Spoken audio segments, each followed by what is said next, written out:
Hello प्यारो, स्वागत है आपका थर्मल फिजिक्स के इस यूनिट में। और आज हम शुरू करने जा रहे हैं हमारी यूनिट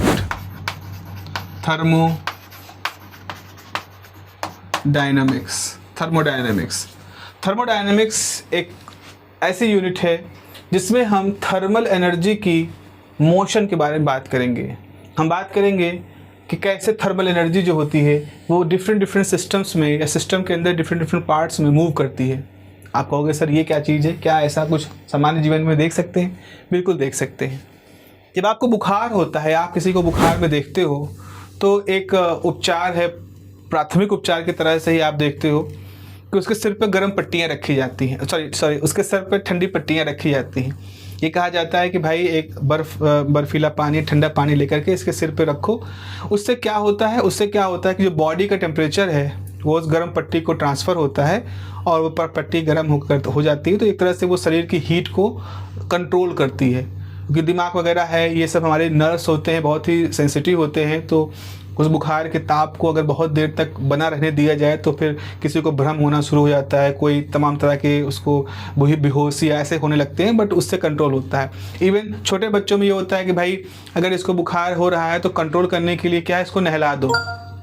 बड़े लोगों को भी स्पंज बाथ हो या नहलाने का सलाह दी जाती है। तो जैसे आप उसकी बॉडी को नहलाते हो तो एक ठीक है थरथराहट होती है, लेकिन इमीडिएटली शरीर से जो एक्सेस हीट होती है उसका एक रिलैक्सेशन मिल जाता है और फिर धीरे धीरे वो कंट्रोल भी होना शुरू हो जाता है। ये क्या है? ये डायनेमिज्म ही है, ये हीट का फ्लो ही तो है जो बॉडी से निकल के बाहर जा रहा है। या ठंडी के समय में आप क्या होता है, जब आप चाय पीते हो तो चाय के गिलास को पूरा हाथ से ढक लेते हो, इसलिए ताकि आपको चाय की गर्माहट आपके हाथ को महसूस हो। आप आग को ताप रहे होते हैं, अलाव के पास बैठे हुए होते हो गर्मियों में, जाड़ों में, वो भी तो हीट का, वो सब हीट डायनेमिज्म ही तो। खाना बना रहे हो, कैसे बना रहे हो खाना? फ्रिज में ठंडी बर्फ़ जमा रहे हो, कैसे जमा रहे हो? आखिर हीट कहीं से जा रही है, कहीं से आ रही है, निकल रही है बॉडी से तो बॉडी को ठंडा करती जा रही है, बॉडी के अंदर मूव कर रही है तो बॉडी गर्म करता जा रही है। तो इस तरह से heat and thermodynamics is something which is very आपस में जुड़ी हुई चीज़ें हैं। अब जब हम ये सब बात देखते हैं, हम गर्म चाय की बात पढ़ते हैं, हम बुखार में ताप की बात पढ़ते हैं, हमारे सामने कई सारे सवाल आते हैं कि भाई ये तापमान क्या होता है, ये गर्मी क्या होती है, गर्माहट कैसे डिफाइन करते हैं? अगर मैं आपसे शुरुआती परिभाषा जो होती है तो वो feeling of hotness and coldness is the parameter for temperature. मतलब गर्माहट का एहसास और ठंड का एहसास और गर्माहट का एहसास, ये जो एहसास होते हैं इनको हम तापमान का निर्णय लेने में इस्तेमाल करते हैं। अच्छा, एक प्रयोग करके देखो। मान लो तुम्हारे पास एक बर्फ़ का एक बर्तन से बर्फ़ भरी हुई है। आप अपना हाथ उस बर्फ़ के बर्तन में डाल दो, जितनी सहन शक्ति है बर्फ़ को डाले रहो, अपने हाथ को बर्फ़ में डाले रहो। फिर क्या करो, उस बर्फीले हाथ को निकालो और किसी गुनगुने पानी में डाल दो। आप पाओगे कि आपको उस गुनगुने पानी का एहसास ही नहीं हो रहा है, जबकि वो पानी बर्फ़ से तो गर्म ही है, गुनगुना आपने किया है। क्यों ऐसा हुआ?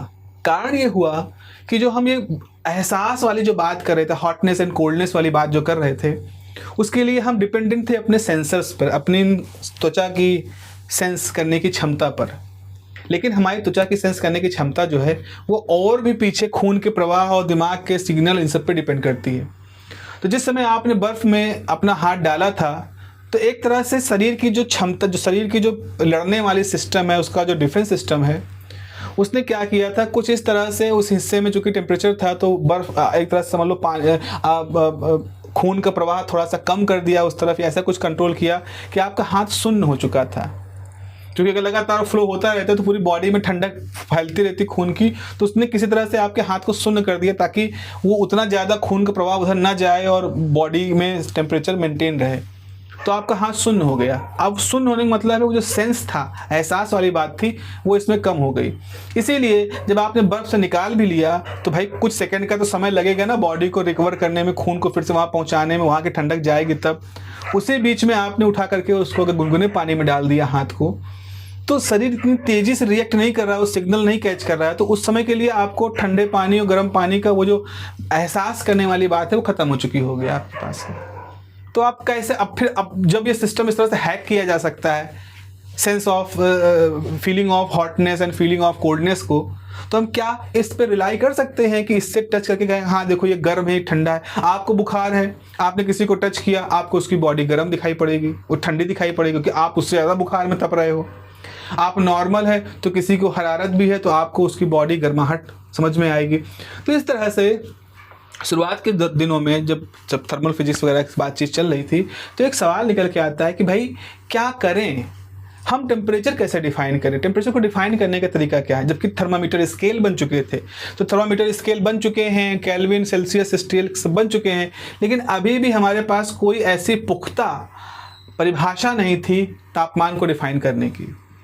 तो उसकी जो परिभाषा बनाई गई उसी को आज हम जीरोथ लॉ ऑफ थर्मोडायनेमिक्स कहते हैं। आपको जान के आश्चर्य होगा कि इसको जीरोथ लॉ क्यों कह रहे हो? अगर लॉ ही था तो फर्स्ट कहते, सेकंड कहते, थर्ड कहते, इसको जीरोथ क्यों कह रहे हो? जीरोथ मतलब नथिंग होता है। उसका कारण ये है कि जब विकास हो रहा था थर्मोडायनेमिक्स की ब्रांच का तो सबसे पहले फर्स्ट लॉ ऑफ थर्मोडायनेमिक्स बना जूल के समय में, फिर सेकेंड लॉ ऑफ थर्मोडायनेमिक्स बना क्लॉसियस जब आ गए तब, फिर थर्ड लॉ ऑफ थर्मोडायनेमिक्स बना नर्स्ट वगैरह जब आ गए तब, फिर उसके बाद लोगों को समझ में आया जब उन्होंने किताबें लिखनी शुरू की और गहराई से बात की कि इतना सब तो हम डेवलप कर चुके हैं, हम एंट्रोपी डिफाइन कर चुके हैं, हम इंटरनल एनर्जी डिफाइन कर चुके हैं, हम हीट को डिफाइन कर चुके हैं, कैलोरिक थ्योरी को दरकिनार कर चुके हैं, एटॉमिक थ्योरी को अडॉप्ट कर चुके हैं, लेकिन अभी भी हमने टेम्परेचर को सही से डिफाइन करने का कोई तरीका नहीं खोजा। तो एक लॉ डेवलप किया गया, उस लॉ को टेम्परेचर को डिफाइन करने के लिए थर्मल इक्विलिब्रियम के टर्म में डिफाइन करने के लिए उसको बनाया गया।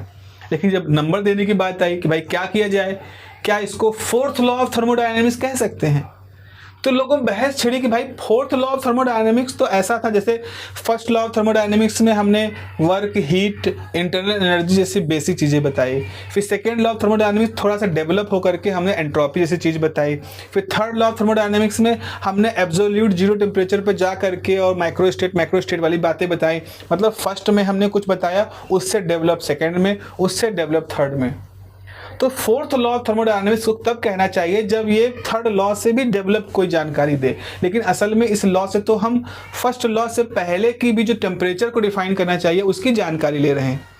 तो इस लॉजिक के थ्रू लोगों ने इस फर्स्ट लॉ ऑफ थर्मोडायनेमिक्स से पहले जो जीरो होता है उसको देखते हुए जीरोथ लॉ ऑफ थर्मोडायनेमिक्स की बात की। तो zeroth law of thermodynamics is a law जो कि टेम्परेचर को डिफाइन करने की हमको परिभाषा देता है। लेकिन जब हम ये लॉ डिफाइन, आपके सिलेबस में अगर आप देखो तो आपको फर्स्ट लॉ भी है, आपको प्रोसेसेस के बारे में बात हो रही होगी, प्रोसेसेस के साथ साथ सेकेंड लॉ ऑफ थर्मोडायनेमिक्स की बात करेंगे। तो जब हम ये सारी बात करेंगे तो हमें उससे पहले अपनी कुछ भाषा डेवलप करनी पड़ेगी, थर्मोडायनेमिक्स की वोकैबुलरी डिफाइन करनी पड़ेगी। जैसे मान लीजिए हमने कोई प्रोसेस कहा, जैसे reversible process, adiabatic process, isothermal process, isochoric process, isobaric process, reversibility, irreversibility.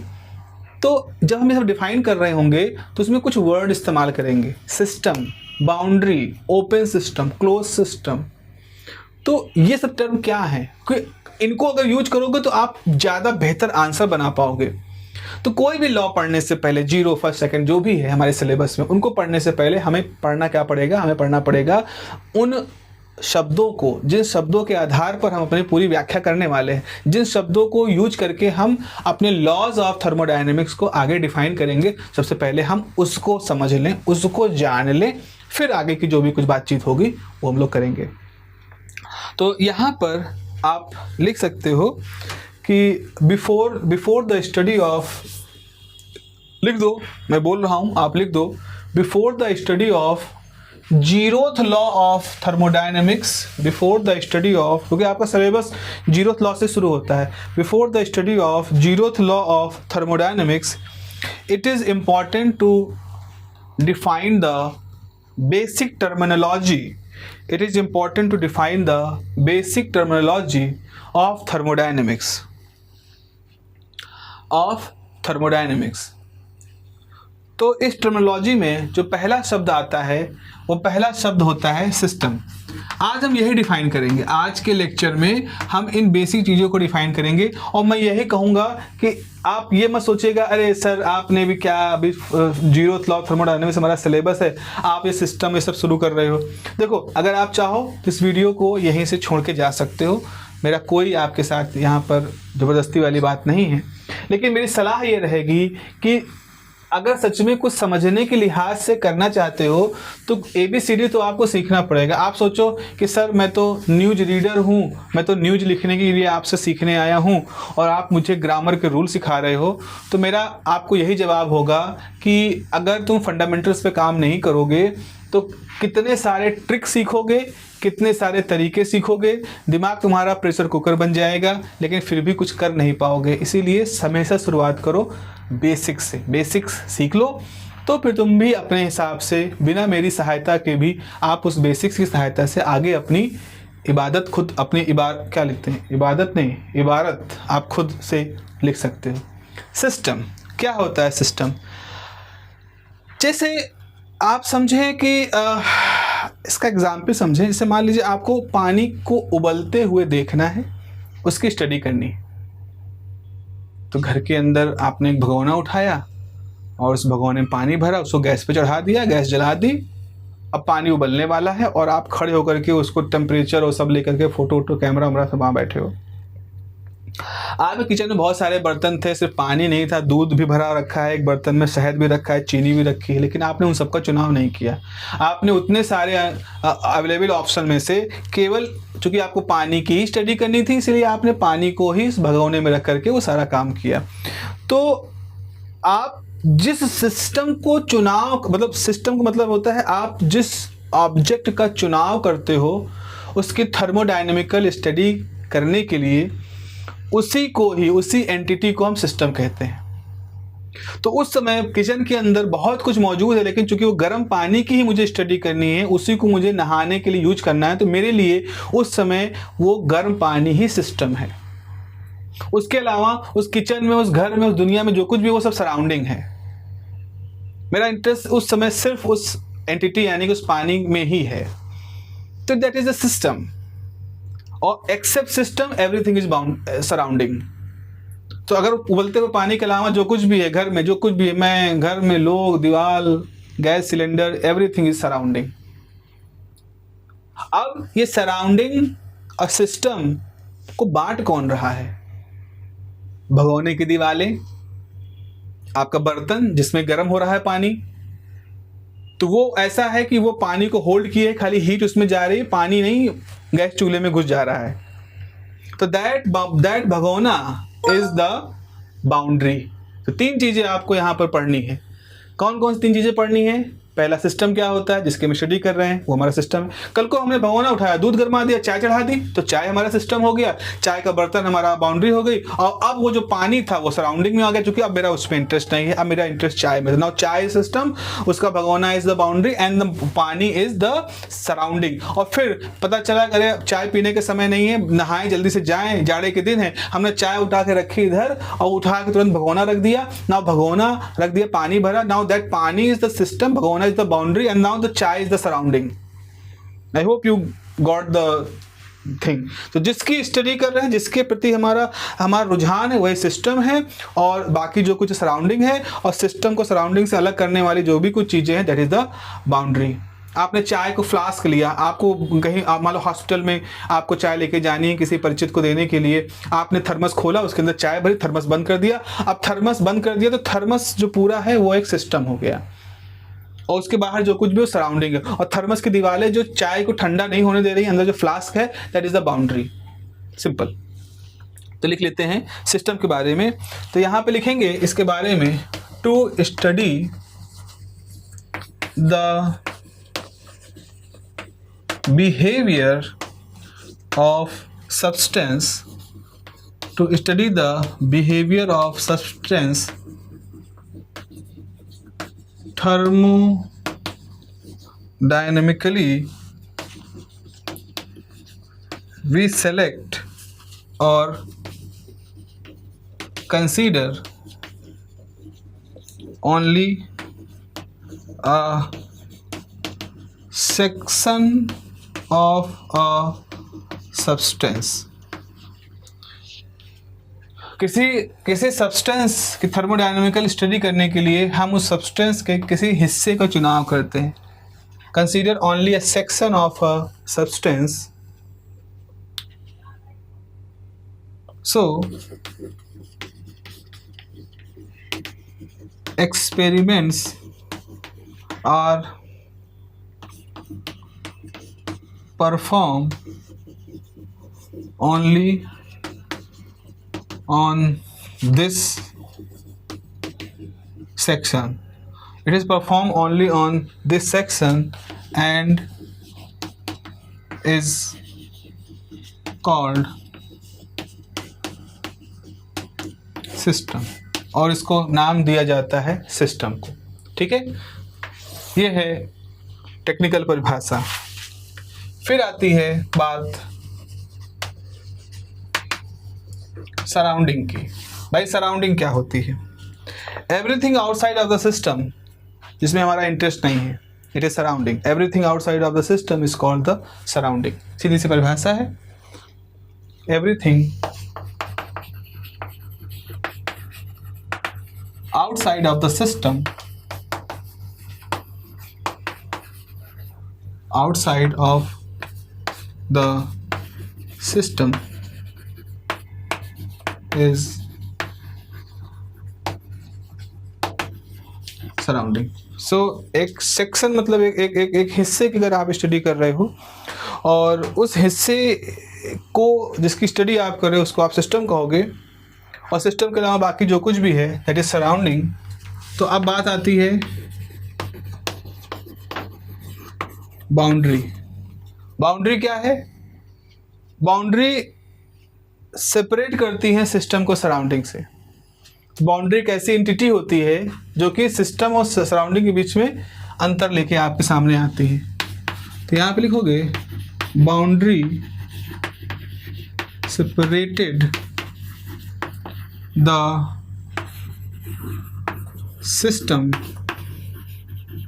from surrounding। Boundary जो होती हैं वो सिस्टम को सराउंडिंग से सेपरेट करती हैं। फॉर एग्जाम्पल अगर मैं इस तरह से बनाऊं तो इसकी स्टडी करनी है। This is our topic for the study. So this is the system, okay. And ये जो अगल बगल दिख रही है दिस इसको मैं अगर ऐसे कर दूं, चलो मैं ऐसे बना देता हूँ अलग रंग से। ये क्या है भैया? ये है बाउंड्री, और बाकी जो कुछ भी बचा ये पूरा ब्लैक बोर्ड जो है, ये पूरा ग्रीन बोर्ड जो है, कुछ भी ये सब कुछ, इसको छोड़ के बाकी सब कुछ that is surrounding. This is everything is surrounding. So system and और सिस्टम और सराउंडिंग्स को मिलने से कौन अलग कर रहा है? ये बाउंड्री।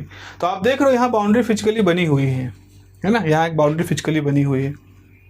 अब बाउंड्री में भी कई हिस्से होते हैं। एक फिजिकल बाउंड्री होती है, एक इमेजिनरी बाउंड्री होती है। इमेजिनरी बाउंड्री का मतलब क्या है? जैसे फॉर एग्जाम्पल सोचो, जैसे अगर हम सोचें कि सोचो जैसे मान लो ये कोई देश है, ये कोई दो देश हैं, ये पाकिस्तान है एक देश है और ये हमारा इंडिया देश है। इनके बीच में हमने यहाँ पर बड़ी बड़ी बाढ़ लगा दी है, बड़ी बड़ी रेलिंग खड़ी कर दी है हमने यहाँ पर, और इसमें बहुत सारे कांटेदार लगा दिए हैं, इसमें इलेक्ट्रिसिटी है। तो ये फिजिकली बाउंड्री है। तो जो यहाँ रहेगा उसको दिखेगा कि भाई देखो ये जो कांटेदार लगी हुई है फेंस, इसके एक तरफ इंडिया है, इधर झंडा है इंडिया का और इधर झंडा है पाकिस्तान का। तो साफ साफ दिख रहा है कि ये फिजिकल बाउंड्री है। लेकिन आप सोचो हवा में एक होता है भारत का वायु क्षेत्र, एक होता है पाकिस्तान का वायु क्षेत्र। अभी जो ऑपरेशन सिंदूर के दौरान जो तनातनी हुई है उसमें आप लोगों ने ये खबर सुनी होगी कि पाकिस्तान का जो हवाई क्षेत्र है वो सुरक्षित नहीं है, जो कि मिसाइलें उड़ रही हैं भारत, तो बहुत सारे जहाज़ों को रीरूट किया गया था। तो आप सोचो हवा में कोई व्यक्ति जा रहा है तो वो हवा में तो कोई ऐसी तो फेंस बनी नहीं है, तो वहाँ तो कोई फिजिकल बाउंड्री नहीं, लेकिन वहाँ भी डिफाइन किया गया है कि इसके आगे जाओगे तो वो पाकिस्तान का वायु क्षेत्र है, इधर रहोगे तो वो भारत का वायु क्षेत्र है। तो हवा में हमने इन दोनों क्षेत्रों को अलग करने की भी कुछ एक इमेजिनरी सा एक मतलब एक अलग तरीके की बाउंड्री बना रखी है जो ये निर्धारित करती है कि कौन कब किस देश का वायु क्षेत्र शुरू हो रहा है। ऐसे समुद्र क्षेत्र की भी बात होती है। आपके जो देश की से लगी हुई समुद्र की सीमाएं हैं उनमें से कितनी दूरी तक आप ही केवल अधिकार रख सकते हो, कोई दूसरा अगर आना चाहेगा तो आपसे परमिशन लेगा, तो उसकी भी एक समुद्र क्षेत्र की बात भी होती है।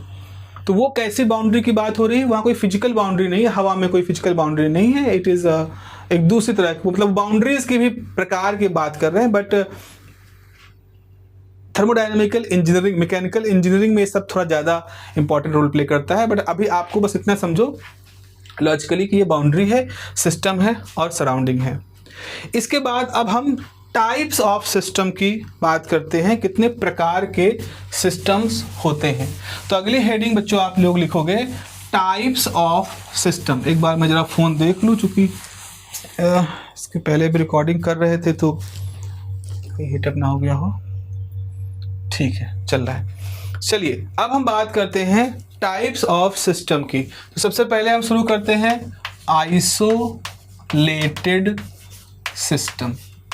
आइसोलेटेड सिस्टम, आइसोलेटेड सिस्टम का मतलब होता है आइसोलेट सिस्टम, ऐसा सिस्टम जो सराउंडिंग से बिल्कुल कटा फटा है, पता ही नहीं चल रहा दुनिया में क्या है। जैसे मैं कहीं पढ़ रहा था, कोई ब्लॉगर का पोस्ट देख रहा था, दुनिया में एक देश है, जापान, अफ्रीका महाद्वीप का एक देश है, Eritrea, if I am not pronouncing wrong, Eritrea. तो इरिट्रिया जो देश है वहाँ पर थोड़ा सा लोकतंत्र जैसी स्थिति नहीं है, वहाँ पर एक व्यक्ति विशेष का वहाँ पर सत्ता है। तो उन लोगों ने, वहाँ के जो सत्ताधारी लोगों ने चुनाव क्या किया कि हम अपने देश को पूरी दुनिया से काटे रखेंगे। काटे रखने का मतलब है वहाँ पर आज से 20 साल 25 साल 30 साल पहले वाली समस्या ज़माना चल रहा है। वहाँ आज भी सीडीज़ पे मूवी देखी जाती है, सीडी प्लेयर पे मूवी देखा जाता है, नेटफ्लिक्स कुछ नहीं है वहाँ पर, व्हाट्सएप नहीं है, इंटरनेट वहाँ पर नहीं के बराबर इतना स्लो है। लोग आराम से घूमा करते हैं, सुबह उठते हैं, मस्ती से काम करते हैं, होटलों में जाते हैं, खाना खाते हैं तो आपस में बात करते हैं, फ़ोन में नहीं लगे रहते हैं, क्योंकि फ़ोन पर नेट ही नहीं चल रहा है।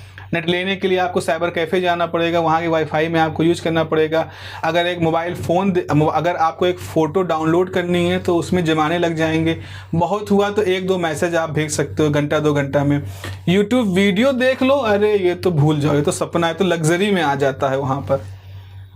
तो that country is a kind of isolated. मतलब आप सोचो आज के समय में जहाँ आप घर बैठे खाना मंगा रहे हो, टिकट बुक कर रहे हो, जहाँ चाहो वहाँ जा रहे हो, जहाँ से बात करना चाहो वीडियो कॉल करके बात कर रहे हो, HD बात कर रहे हो, voice HD video 4K video देख रहे हो, 5G को थक गए हो, 6G की तरफ बढ़ रहे हो, एलन मस्क के इंटरनेट को खरीदने की कोशिश कर रहे हो।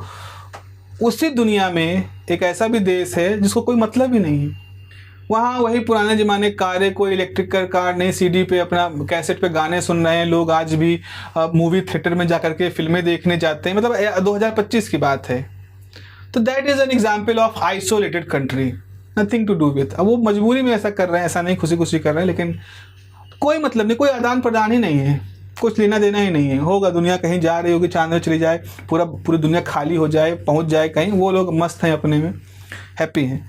तो आइसोलेटेड सिस्टम से हमको ऐसे ही कुछ बातें पता चल रही हैं कि ऐसा सिस्टम जिसकी बाउंड्री इतनी सख्त हैं, भाई उस देश में क्यों नहीं घुस पा रहा है, क्यों नहीं इंटरनेट फास्ट हो रहा है, क्यों नहीं ऐसा हो पा रहा है? क्योंकि वहाँ की जो सत्ता जिन लोगों के हाथ में, they are so strict, they are so rigid.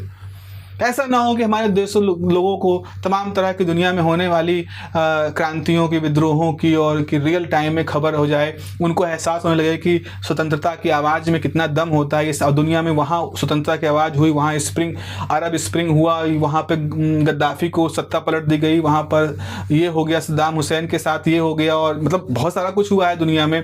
तो कहीं उनमें भी वो लहर ना आ जाए। इस वजह से जो बाउंड्री जो है, it is very rigid and very strict. इसी वजह से बाहरी दुनिया से कोई भी आदान प्रदान नहीं हो पा रहा। तो अगर आप आइसोलेटेड सिस्टम की बात करते हो तो isolated system never allow the exchange of matter और एनर्जी। ना अगर आपका कोई सिस्टम है, जैसे आपके पास सिस्टम है, और सिस्टम के चारों तरफ दीवारें बाउंड्री हैं। सिस्टम के पास क्या गुण है? सिस्टम के पास हीट एनर्जी भी है, सिस्टम के पास अपने मॉलिक्यूल भी हैं, गैस भी है। सिस्टम के पास हीट एनर्जी, सिस्टम के पास मॉलिक्यूल है, तो मॉलिक्यूल को हम नाम देते हैं मैटर। तो अब क्या होगा, अगर ये बाउंड्री इतनी रिजिड हैं, अगर ये बाउंड्री इतनी रिजिड हैं कि ना हीट बाहर जा पाए और ना हीट अंदर आ पाए, और साथ ही साथ ना मैटर बाहर जा पाए ना मैटर अंदर आ पाए, तो ऐसा सिस्टम जिसके अंदर हीट का आदान प्रदान किसके साथ? सराउंडिंग के साथ। हीट का आदान प्रदान सराउंडिंग के साथ या मैटर का आदान प्रदान सराउंडिंग के साथ कंप्लीटली प्रोहिबिटेड हो, कंप्लीटली मना हो, तो ऐसे सिस्टम को हम आइसोलेटेड सिस्टम कहेंगे। उदाहरण बताइए, सोचिए इसका उदाहरण क्या है? इसका उदाहरण हो सकता है थर्मल फ्लास्क। आप जो चाय ले जाते हो एक फ्लास्क में भर के, तो घर पे चाय बनाई आपने, उसमें भर दिया और उसको लेकर गए, तो ये आप मान सकते हो 2-3 घंटे तक उसके तापमान में बहुत चेंज नहीं होगा। गर्म चाय आप 2-3 घंटे बाद भी पी सकते हो। क्यों? क्योंकि थर्मस फ्लास्क जो है उसको ऐसा बनाया गया है कि वो बाहर से हीट, वो अंदर की चाय की हीट बाहर नहीं जाने देता है। तो एक तरह से वो आपका आइसोलेटेड सिस्टम बन जाता है। हाँ, जब आप खोलते हो उसको चाय पीने के लिए तो उसमें से गैस निकलती है, तो वो सिस्टम आइसोलेटेड नहीं रह जाता, लेकिन जितनी देर तक वो बंद है, पैक्ड है, वो आइसोलेटेड सिस्टम है। तो यहाँ पे लिखोगे इन आगे ऐसा लिखेंगे, आइसोलेटेड सिस्टम के बारे में ऐसे लिखेंगे, boundary never allows exchange of matter or energy between the system and surrounding. Boundaries never allow exchange of matter or energy between the system and surrounding is called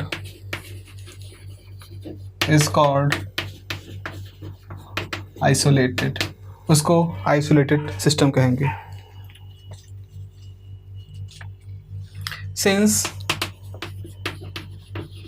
such boundaries prevented रोक देती हैं, prevented thermal interaction, prevented thermal interaction, so it is called adiabatic walls. अरे यार, adiabatic walls and the system is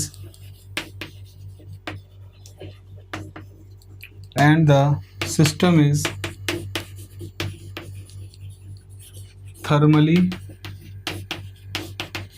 isolated। तो इस तरह से आप ये कह सकते हो कि आइसोलेटेड सिस्टम ऐसा होता है जो किसी तरह से बाहर हीट का या बाहर मैटर का या हीट का आदान प्रदान नहीं करने देता।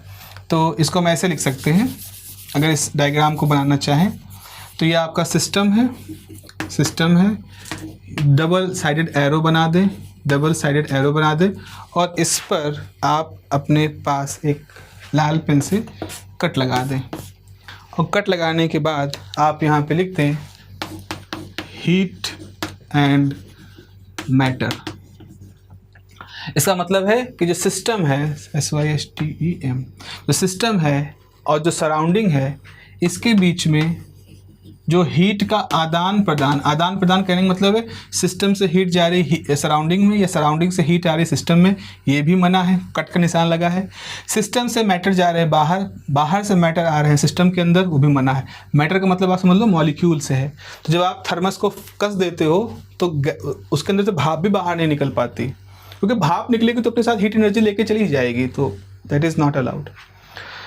दूसरा हो जाएगा ओपन सिस्टम।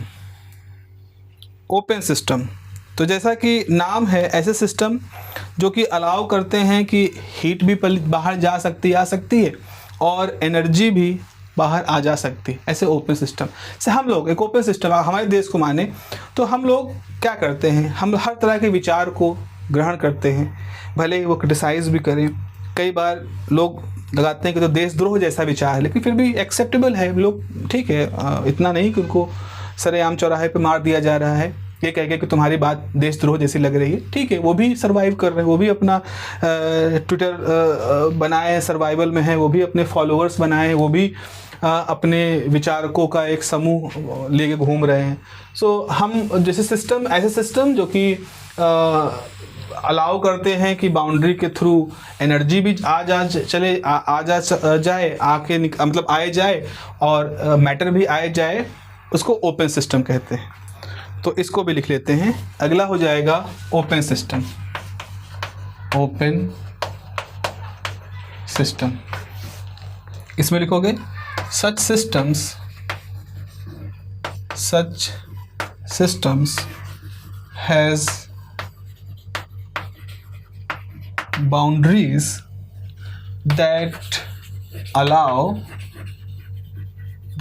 allows या permits exchange मतलब आदान प्रदान, अदला बदली, exchange of matter and energy both with surrounding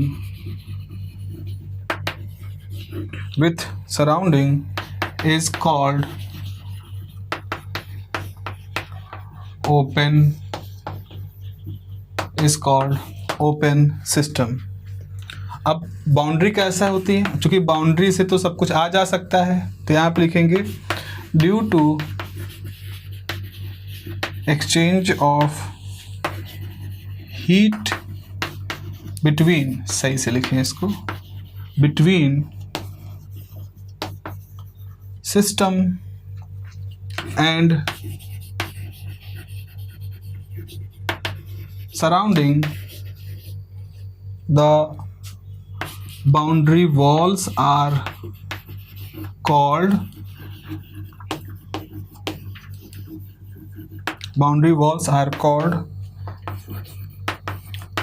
diathermic walls.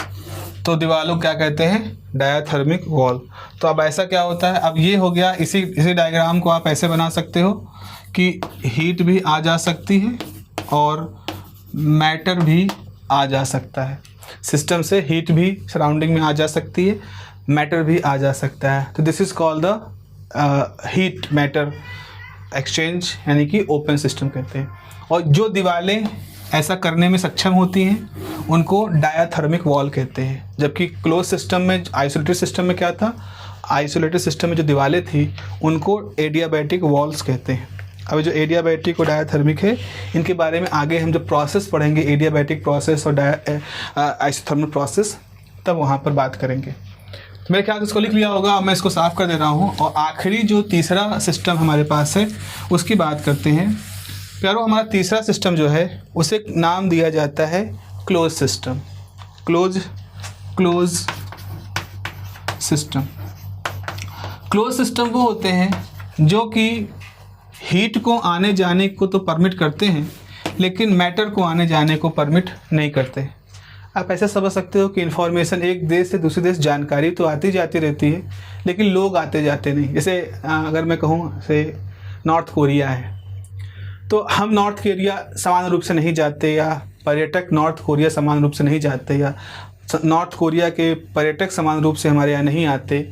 लेकिन फिर भी किम जोंग क्या कर रहा है वो जानकारी अंजना ओम कश्यप को मिल जाती है, रजत शर्मा को मिल जाती है, और रजत शर्मा उस जानकारी को हमको बताते हैं।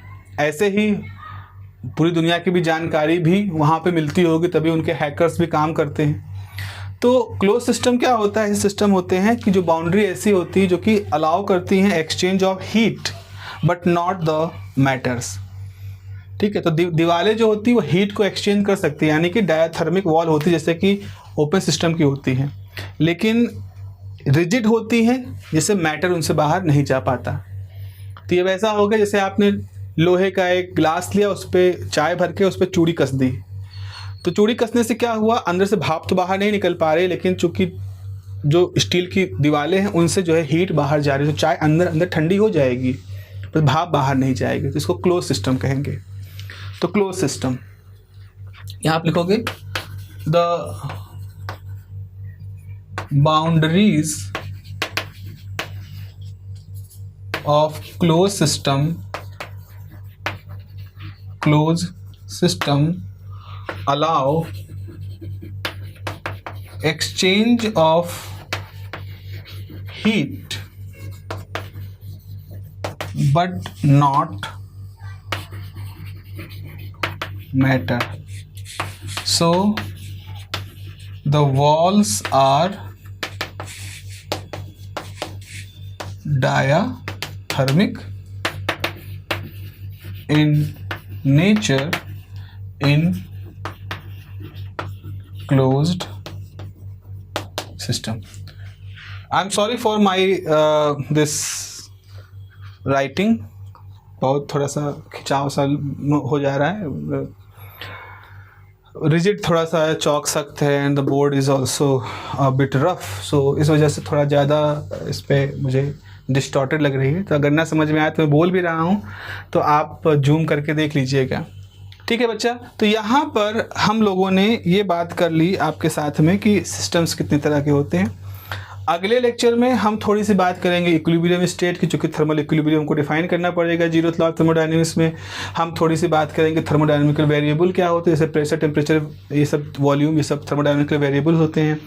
थोड़ी सी कभी कभार हालांकि सीधे तौर पर आपसे एग्जाम में नहीं पूछते हैं, लेकिन जानकारी के तौर पर मुझे लगता है आपको होनी चाहिए कि जो थर्मोडायनेमिकल वेरिएबल होते हैं उनके दो श्रेणियां होती हैं, दो कैटेगरी होते हैं, एक्सटेंसिव, एक इंटेंसिव। वो थोड़ी सी जानकारी आपके पास होनी चाहिए। इतना कुछ अगर आप इकट्ठा कर लेते हो तो अब आप आने वाले समय में थर्मोडायनेमिक्स में जितनी ज़रूरत है, जैसे हमें प्रोसेसेस डिफ़ाइन करना है, हमको लॉज डिफ़ाइन करने हैं, उनके लिए पर्याप्त हमारे पास वोकेबलरी हो जाएगी। इतना सब हमारे पास हो जाएगा तो तब हम थर्मल इक्विलिब्रियम और जीरोथ लॉ ऑफ थर्मोडायनेमिक्स और ये इंजन वगैरह को डिफ़ाइन करेंगे। तो मिलते हैं अगले वीडियो में, जहाँ पर कुछ और शुरुआती चीज़ें हम अपने साथ रखेंगे और देन फिर हम आगे आपके सिलेबस को बिल्कुल सीधे तौर पर उसको डिस्कस करना शुरू करेंगे। तो अगर आपने सब्सक्राइब अभी तक नहीं किया, आप वीडियो देख रहे हो पहली बार, तो आप इसको सब्सक्राइब करो, अपने साथ, अपने मित्रों के साथ, अपने साथियों के साथ इसको शेयर करो। पढ़ाई लिखाई का वीडियो है तो इसलिए बहुत ज़्यादा तो YouTube हाइप नहीं देता है।